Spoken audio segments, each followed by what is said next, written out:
Nag-usisa ang businesswoman na si Mercedes Maramag sa isang expo na ito sa Pasay ukol sa cashless payments.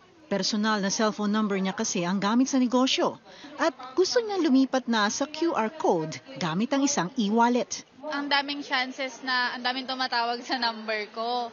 Hindi ako sumasagot ng hindi registered number.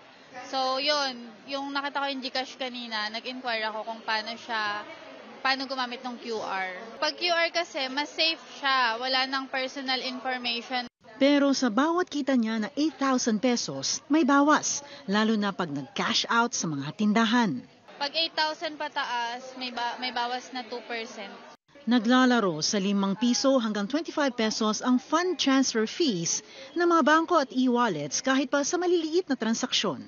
Pati sa pagbayad ng RFID, kuryente at iba pang bills. Nakiusap na noong Setyembre si Bangko Sentral ng Pilipinas Governor Eli Remolona na i-waive ng mga bangko at fintech giants GCash at Maya ang fees o libre na ang fund transfer. May ilang bangko na ang sumunod sa pakiusap ng BSP. Pero ang GCash at Maya, hinihintay pa ang desisyon.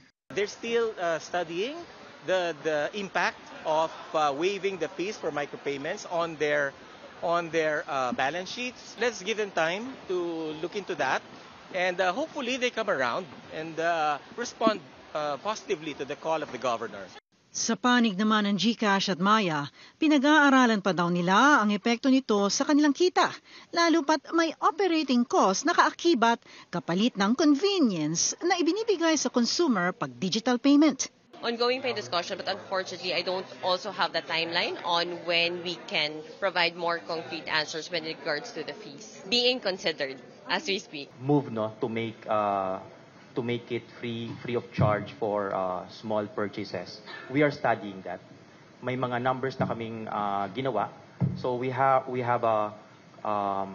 need to just sort it out internally because it is not an easy task. But we are very supportive of the government, the vision.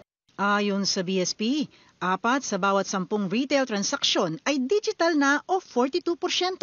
Malaking talon mula 1% lang nung nakaraang dekada.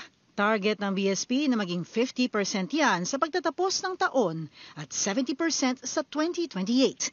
Ibig sabihin, mas maraming Pinoy ang magbabayad online o gamit ang e-wallet.